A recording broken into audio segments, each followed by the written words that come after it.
I tell you, it's anything I freaking hate. And I honestly think that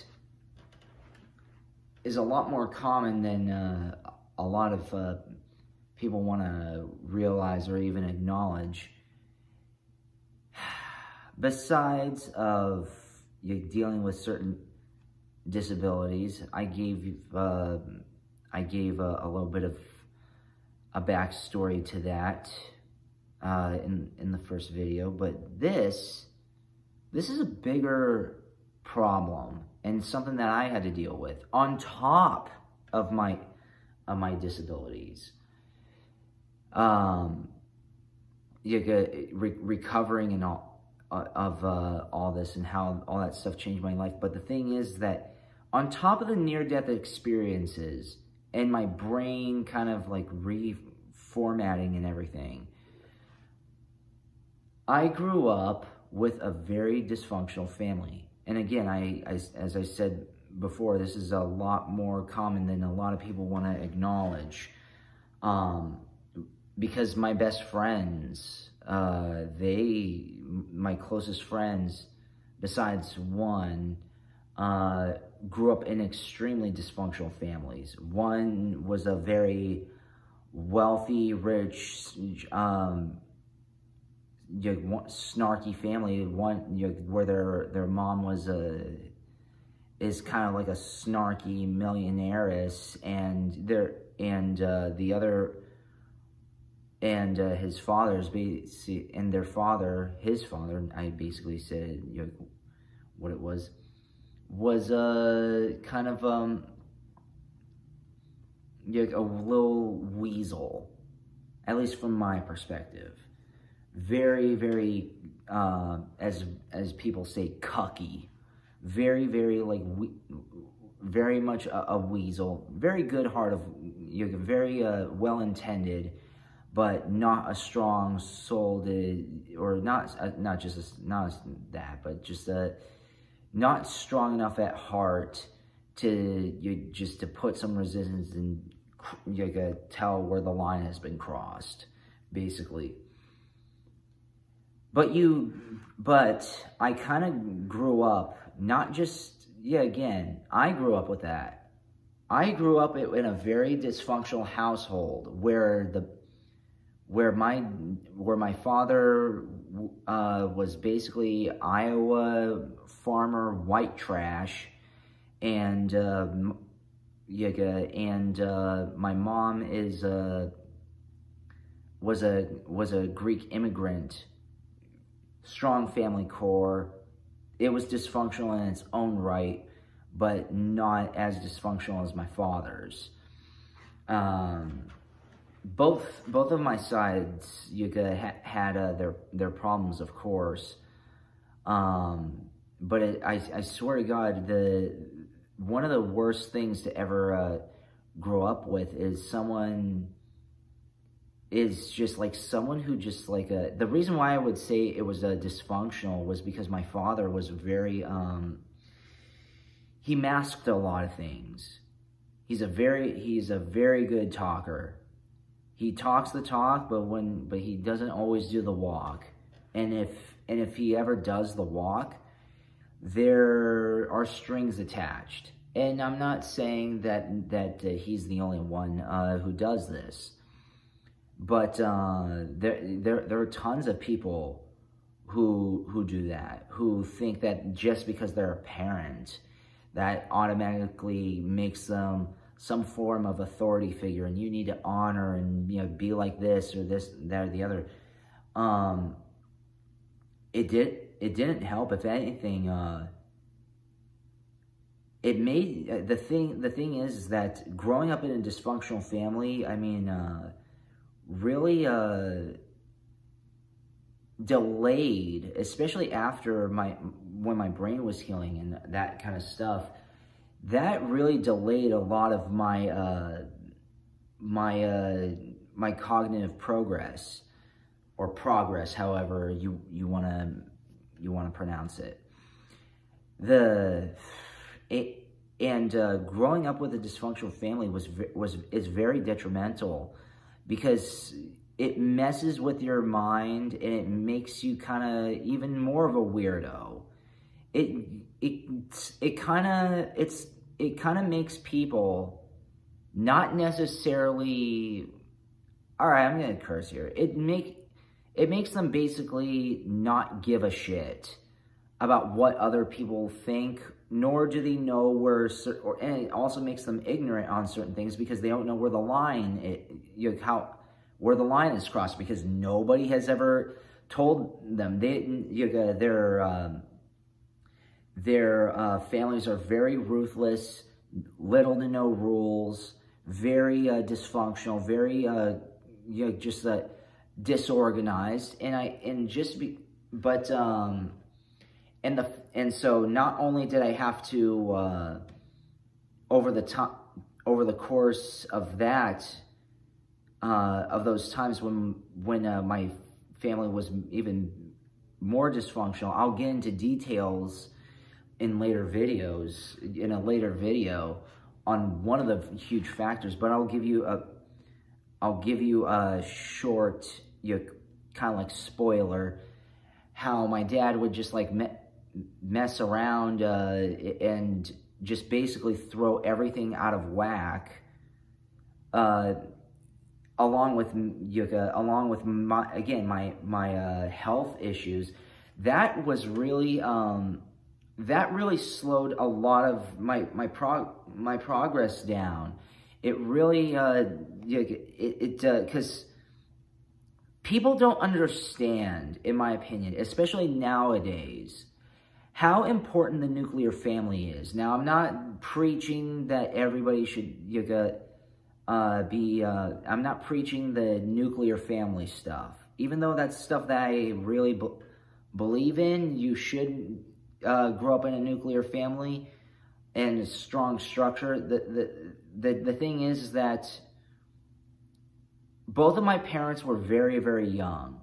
They were like 24, 25 when they first met and they first got married. They were like 26, 27 when they had me. And the thing is that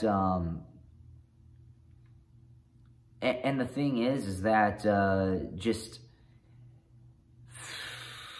when someone is that just disorganized, and just a father does not take the father role, they might do that for like for maybe a couple of years, or just something. It's like very temporary. It was very temporary for my father, because when it came to like the grind, like when it came to my coming of age years and I needed him the most, he wasn't there. He was messing around. He was escaping the family.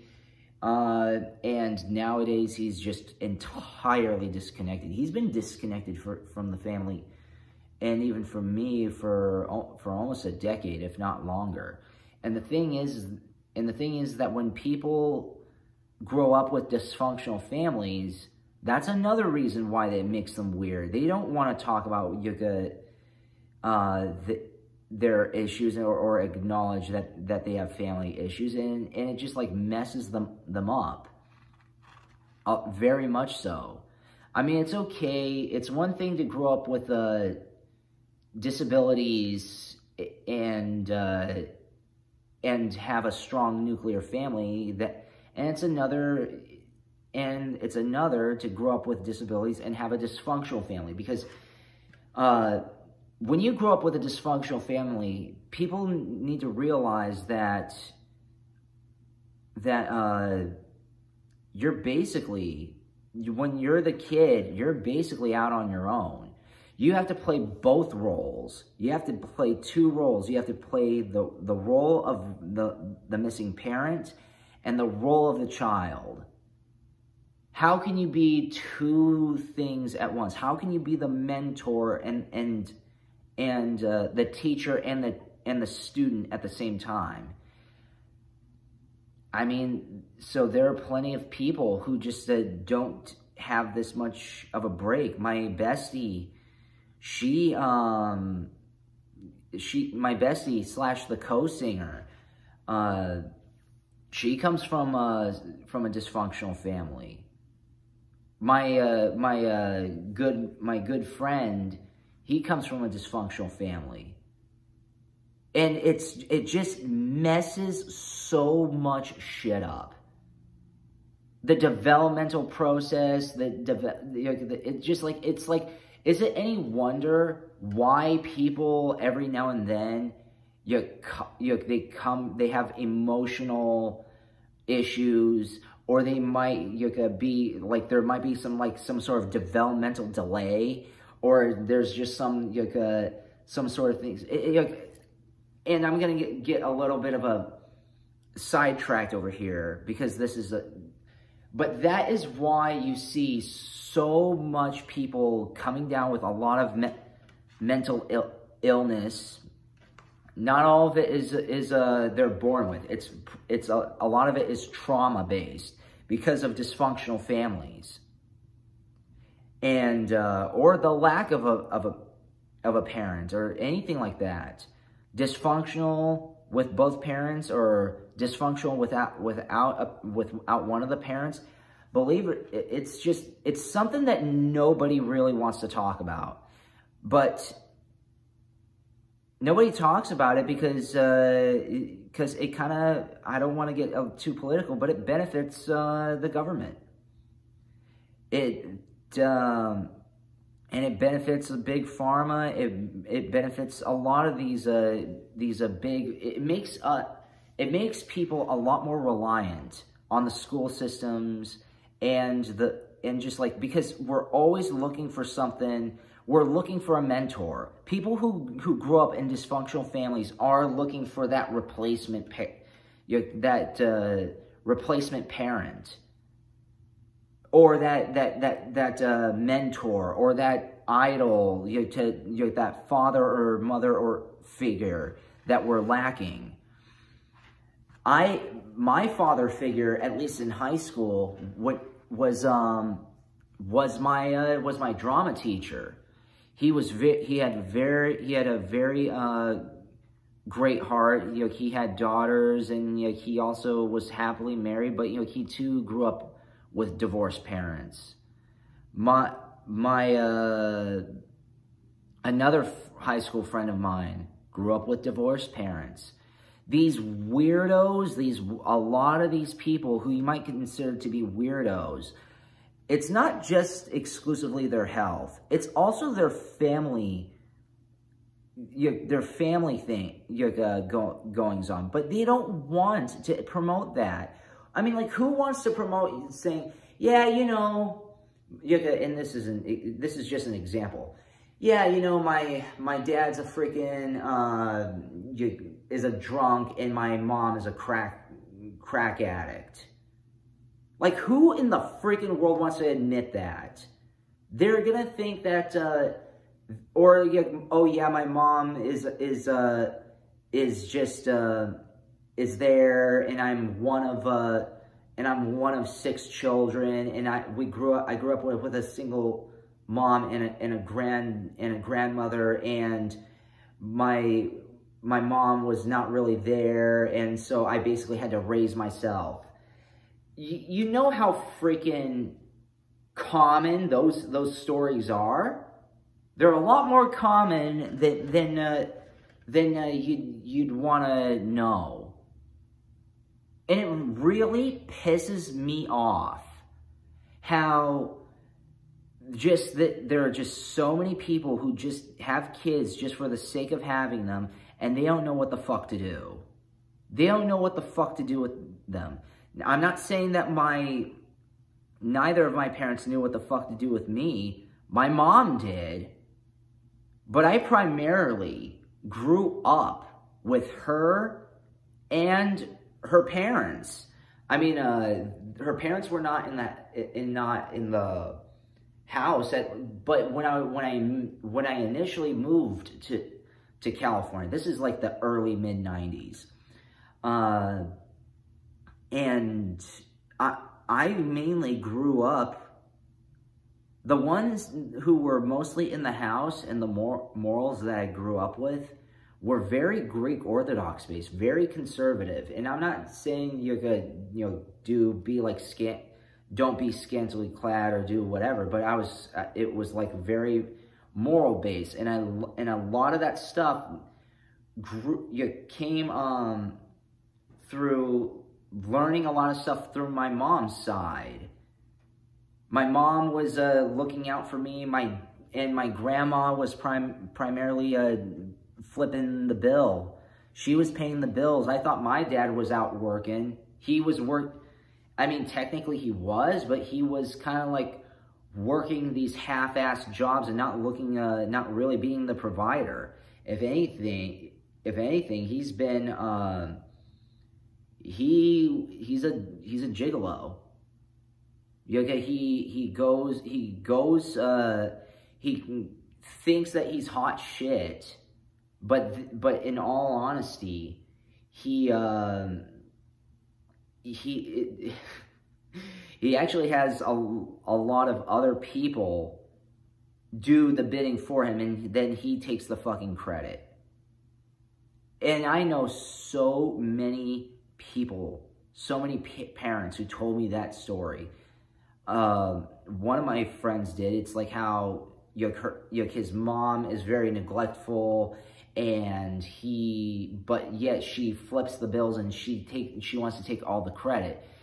At least his mom does flip the bill. My dad didn't really necessarily flip the bill. Maybe up to a certain extent he did, but that was just for a very short amount of time, and he just like really didn't want to do that. He probably wanted to be a father. He liked the concept, but he just didn't want to be that. And there are so many people who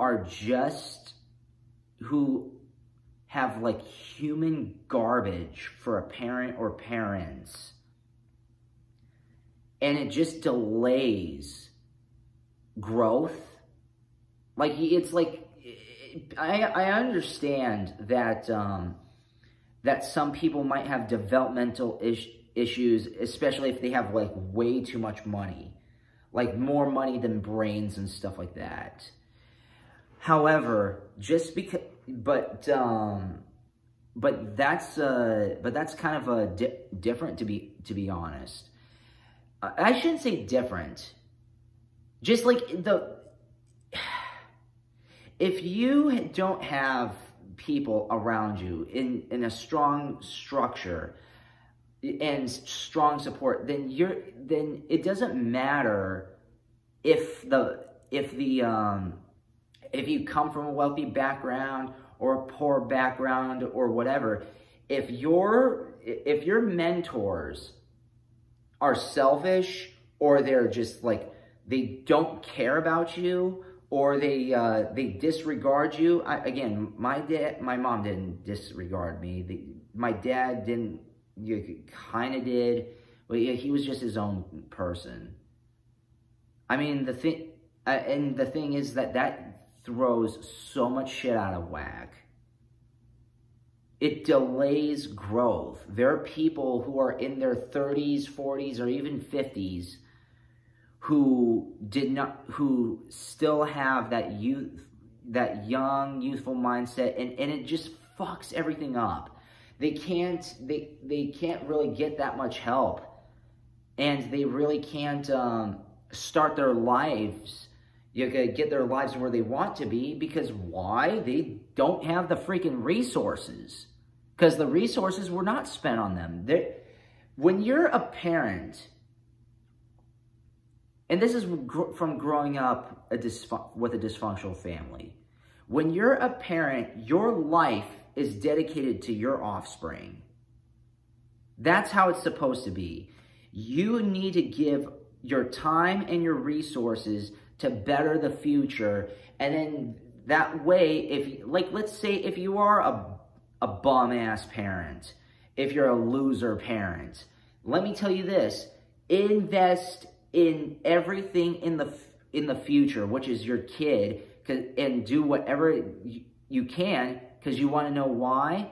There are lots of people who do that to use their child as a bailout. Now, that's a lot of pressure on the kid, but it gets to have them grow more and, you know, have a bit of a survival thing. And, you know, they say, no, you need to, we invest in you, you invest in us now. It's basically like a loan. They loan you money and you need to pay it back. Not need to, but you should pay it back. So it's not exactly like a bank. A bank, you need to pay it back. But that's kind of like the thing here.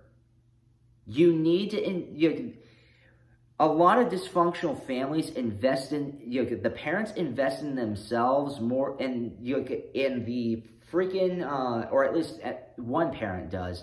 One of the parents invests in themselves and invests in their survival and hoard the resources, whilst the child gets little to no resources. And I mean, a lot of the stuff with me, I guess, in many ways, especially with my seizures and with my disabilities, especially with very young parents who practically did not know what the fuck they were doing up until they hit their like late 30s, early mid 40s. Just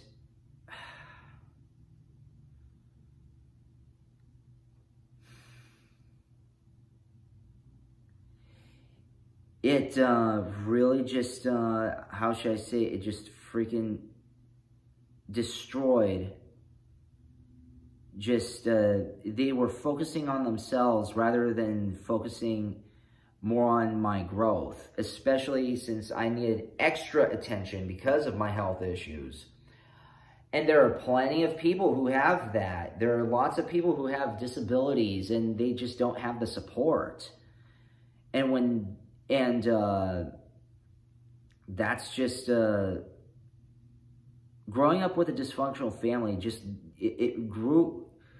I mean, like, you thought it was depressing growing up with disabilities.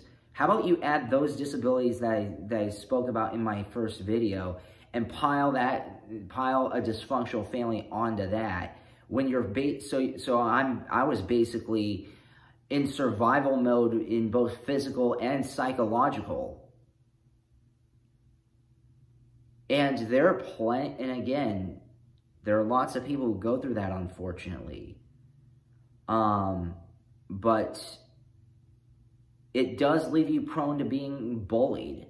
It does leave you prone to being just one of the quiet ones. Because there's just, again, it's not just exclusively disabilities, but when you grow up in a dysfunctional family and a disability, you just don't really want to talk because you just feel psychologically abused and you feel like you're a burden on others. And sometimes they get very apologetic. Oh, I'm sorry. That tends to be a lot from trauma. I know I sometimes overly apologize. But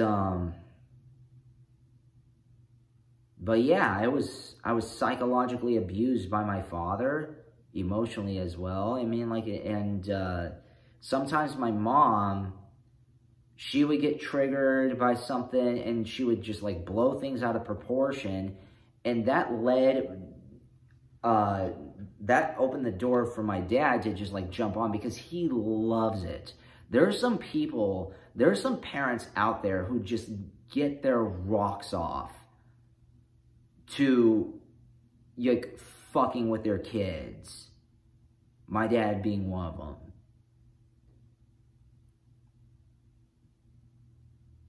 And it's just it's a huge detriment, and it really delays people's growth.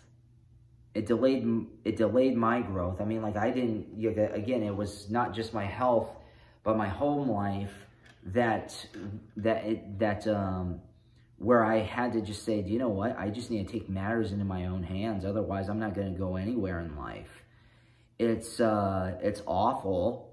It's atrocious to go through. But, and I still deal with it. I deal with neglect. I deal with depression. I deal with, just like awful thoughts. I have a self-deprecating humor because I mean, like, because of the dysfunction, I just like had no little, and again, it's not just disabilities, but it's also my health. I know I keep saying that, but this is another thing that made me think that I just like have little to no expectations, from my family, because it was all about survival. And it's been all about survival for me too. And it's just, and I understand a lot of people are saying, oh, well, everybody's trying to scrape by. And I'm like saying, I'm not talking about that. I'm talking about with not having a strong nuclear family and no one, and having a father or just even parents who don't grab life by the balls or even by the horns and just say, you know what, we're going to fight to the death. No, my mom's like that, thankfully. But my dad just never did anything like that. He's all about his image and he wants to be creme de la creme. But the thing is that he's too much of a jerk and a jackass to progress. And that just fucked everything up for me. I have to be my dad and myself. And I know I'm not the only one. My best female friend, she has a brother who basically had to deal with what I had to deal with. Except both of their parents were kind of messed up. My mom is not messed up. She's just trying to catch on to her freaking youth and trying to like reward herself. Because you know what, she fought very hard for me, even when my dad was not. Even when my dad was not doing that much for me, and he actually these days and is just actually factoring into my own demise. So I'm basically, it's just me and my mom trying to do this. And when you suffer through health issues and a dysfunctional family, I mean, like, I know I said this earlier, but it just, like, it leads you to this kind of perspective of life, and not just a perspective of life, but it just makes you feel hopeless. Like, when is life going to start for me? When am I going to catch my freaking break? Hey, I'm trying to deal with that myself right now. And there are a lot of people, I mean, a lot of people who are going through the same thing as I am. And it's awful. It's really, really awful. It's a detriment to your psyche. It leaves a lot of it leads to depression. It leads to self-deprecation. It leads to possibly identity crises. It just anything. it's so freaking rough. But at the same time, when you fight hard to get to where you want to be, even if it's like later on than you would prefer, I mean, it's like at least I got here. But but I know there's people out there who just cave into, it's like, yeah, I grew up in a dysfunctional family and it is what it is, whatever. And they just live with it, without trying to progress themselves. Go above and beyond. I'm not one of those. I do not subscribe to that kind of a crowd. I want to be better than my father. I want to be better than than my family has ever had. Believe it or not, yeah, it's hard. It's hard, but it's like, what do I do? Do I linger and just say poor me? Or do I or do I just say, I gotta fight through this because there's a light at the end of the tunnel. And sometimes you have to create your own light. Anyway, thanks for very, very much for watching. Y'all have a blessed one, and I'll see you in the next video. Peace and love to you all.